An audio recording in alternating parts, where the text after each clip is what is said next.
America के द्वारा Iran पर किए गए हमले के बाद अब भारत भी एक्शन में आ गया है। भारत के प्रधानमंत्री नरेंद्र मोदी ने ईरान के राष्ट्रपति मसूद पेजिशकियान से फोन पर एक लंबी बातचीत की है। अभी जैसे अमेरिका ने पाकिस्तान को किराए पे ले लिया, मैं वही कहता हूं कि पाकिस्तान को आप खरीद नहीं सकते, पाकिस्तान को कुछ समय के लिए किराए पे ले सकते हैं और लोग किराए पे लेते हैं। कल तक चीन ने ले रखा था, आज प्रोड्यूसर किसने ले लिया? अमेरिका ने। अमेरिका ने मुंह पर डॉलर मारे उसके। जब उसने प्लेट अपनी खोली तो नीचे डॉलर रखे थे, कहानी खत्म। आसिम मुनीर ने जेब में डाला, आसिम मुनीर बिक गया। क्या करे उस पे? पाकिस्तान खामोश है कि भाई हमने तो नोबेल पीस प्राइज के लिए नॉमिनेट कर दिया था, लेकिन अब हम कुछ कर तो नहीं सकते। ये तो जो करना है उसने करना है। तो मेरा सवाल बेसिकली, मैं अभी तक कंफ्यूज हूं क्योंकि ट्रम्प साहब इज वेरी अनप्रेडिक्टेबल पर्सनालिटी। तो ये भी तो हो सकता है ना कि वो सामने से कुछ कह रहे हैं और बैक से कुछ, और माजी में चीजें होती रही हैं बड़े बड़े लीडरान के हवाले से। मजहब की ट्रक की बत्ती के पीछे लगा दिया, अब सब इस्लाम की बात करते हैं। सारे पाकिस्तानी 97-98% इस्लाम की कसमें खाते हैं, इस्लाम की बात करते हैं, शरीयत बात करते हैं, सिर्फ बात करते हैं, और इनके लीडर उन्हीं मुसलमानों को बेच देते हैं। तो ईरान की बहरहाल ये समझ नहीं आती कि उनको क्यों न्यूक्लियर वेपन्स के साथ इतनी मोहब्बत थी, इतनी ऑब्सेशन थी। फिर उन्होंने प्रॉक्सीज भी पाली हुई थी, लेबनान में भी, यमन में भी, पैलेस्टाइन में भी। प्रधानमंत्री मोदी की चुप्पी को लोगों ने उनकी कमजोरी समझी थी। यही वजह है जब इजराइल ने ईरान पर हमला किया तो ईरानी और पाकिस्तानी मीडिया ये झूठ फैला रहे थे कि इंडिया की इंटेलिजेंस एजेंसी ईरान को बर्बाद कर रही है। लेकिन जब पाकिस्तानी आर्मी चीफ आसिम मुनीर और डोनाल्ड ट्रंप की मुलाकात हुई तब से ईरान के तोते उड़ गए, क्योंकि ईरान ने पाकिस्तान को अपना मुस्लिम ब्रादर मुल्क समझा था जिसने अमेरिका में जाकर उसके पीठ में ही छुरा घोंप दिया और डोनाल्ड ट्रंप के लिए नोबेल पीस पुरस्कार की डिमांड रखी। अब पाकिस्तानी अपना मुंह छुपाते फिर रहे हैं कि आसिम मुनीर ने चंद पैसों के लिए अपना मिलिट्री बेस बेच दिया, जिससे अमेरिका ईरान के ऊपर न्यूक्लियर साइट पर ताबड़तोड़ हमला कर रहा है। अब ईरान के प्रेसिडेंट पशेखन ने पीएम मोदी से टेलीफोन पर लंबी बातचीत की, जिसमें प्रधानमंत्री मोदी ने डायलॉग और पीस टॉक की बात की, वरना अमेरिका ने सबके सामने धमकी दी है कि अगर ईरान नहीं सुधरा तो अमेरिका उस पर फिर हमला करेगा।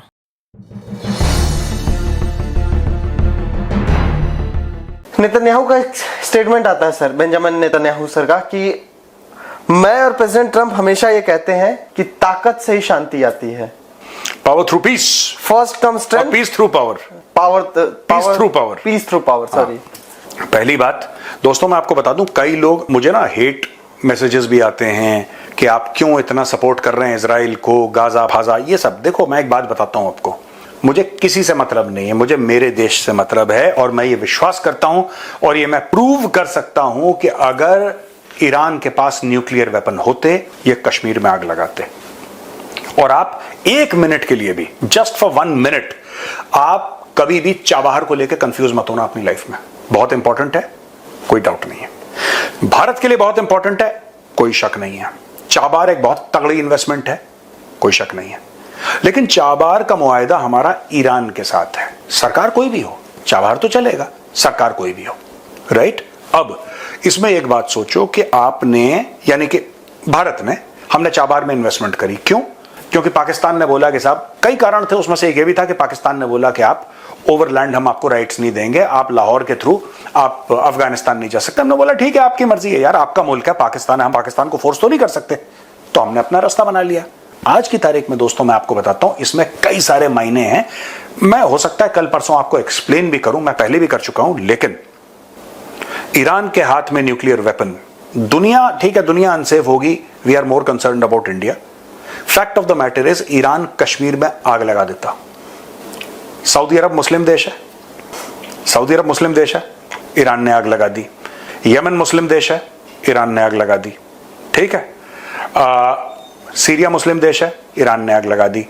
इजिप्ट मुस्लिम देश है, ईरान ने आग लगा दी, राइट। जॉर्डन मुस्लिम देश है, ईरान ने आग लगा दी। इराक मुस्लिम देश है, ईरान ने आग लगा दी। ठीक है। अब लेबनान पे आ जाओ, मुस्लिम है, आग लगा दी।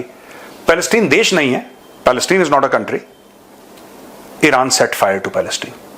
यानी कि आप अगर पूरे खित्ते में आप देखो, कौन सी ऐसी जगह नहीं है जहां पे ईरान के प्रॉक्सी ग्रुप्स काम नहीं करते, ईरान के एसेट्स काम नहीं करते, टेरर ऑर्गेनाइजेशंस काम नहीं करती। Throughout the Middle East they are at work. Right? Pakistan border पे ईरान के वो काम करते हैं, right? Near Pakistan, Sistan Baluchistan इलाके में, वहां पे। ओ भाई, भारत कितनी दूर है आज की तारीख में? इसके हाथ फैले हुए ये सब है। आपको चाइना का सपोर्ट मिलेगा, मैं ईरान की बात कर रहा हूं, आपको चाइना का सपोर्ट मिलेगा पूरा, जैसे आपको अंधा सपोर्ट मिल रहा है आज की तारीख में, जैसे पाकिस्तान को मिलता था आपको अंधा सपोर्ट, आप कश्मीर में करेंगे। और दूसरी चीज है, ईरान को समझाना बड़ा मुश्किल। पाकिस्तान को आप देखो, अभी जैसे अमेरिका ने पाकिस्तान को किराए पे ले लिया, मैं वही कहता हूं कि पाकिस्तान को आप खरीद नहीं सकते, आप पाकिस्तान को कुछ समय के लिए किराए पे ले सकते हैं, और लोग किराए पे लेते हैं। कल तक चीन ने ले रखा था, आज प्रोड्यूसर किसने ले लिया? अमेरिका ने मुंह पर डॉलर मारे उसके। जब उसने प्लेट अपनी खोली तो नीचे डॉलर रखे थे, कहानी खत्म। लेकिन सर, यहाँ पर आपको गलती किसकी लग रही है? इजराइल की लग रही है या ईरान गलती के ऊपर है कि वो जिस तरीके से अपने न्यूक्लियर वेपन्स बना रहा है, तो कहा यही जा रहा है कि अगर ईरान के पास आ गए तो ये बहुत ही खतरनाक बात होगी। दूसरी तरफ पाकिस्तान कहता है कि अगर ईरान ये वॉर हार गया या इस लड़ाई में ईरान के हथियार जो है वो रोक दिए गए तो दूसरा नंबर पाकिस्तान का आ सकता है। नहीं, मेरा ख्याल है इस तरह के जो नारे हैं ना, वो तो जनरल हमीद गोल लगाया करते थे, निशाना है और पता नहीं क्या वो कहा करते थे, शेर उन्होंने बनाया हुआ था एक। तो पाकिस्तान का तो इससे कोई ताल्लुक बनता नहीं है। तो ईरान की बहरहाल ये समझ नहीं आती कि उनको क्यों न्यूक्लियर वेपन्स के साथ इतनी मोहब्बत थी, इतनी ऑब्सेशन थी। फिर उन्होंने प्रॉक्सीज भी पाली हुई थी, लेबनान में भी, यमन में भी, पैलेस्टाइन में भी। तो फिर उनके कुछ लीडर्स ऐसे बयान भी दिया करते थे कि Israel should be wiped off the map. तो इस तरह की बातें मेरा ख्याल है कि उनके लिए अच्छी नहीं रही। उनको एक पीसफुल कोएग्जिस्टेंस करनी चाहिए थी। शुरू में तो पूरी इस्लामिक दुनिया में एक तरह से तशवीश थी कि ईरान अपने इनकलाब को एक्सपोर्ट करना चाहता है।